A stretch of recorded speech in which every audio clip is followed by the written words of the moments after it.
الحمد للہ وکفی وسلام علی عبادہ الذین اصطفی اما بعد۔ معزز ناظرین، السلام علیکم ورحمۃ اللہ وبرکاتہ۔ ایک صاحب نے سوال کیا کہ روزے کی حالت میں بھپارا لینا کیسا ہے؟ تو اس کا جواب یہ ہے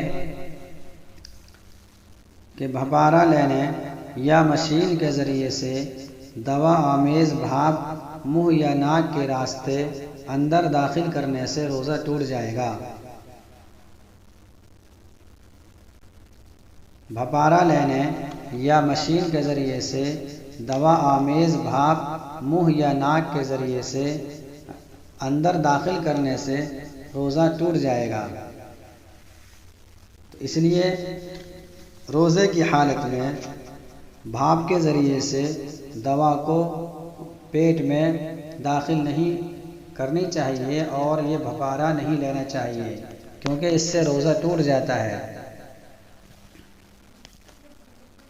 اللہ تعالی عمل کرنے کی توفیق نصیب فرمائے، آمین۔ وآخر دعوانا الحمد للہ رب العالمین۔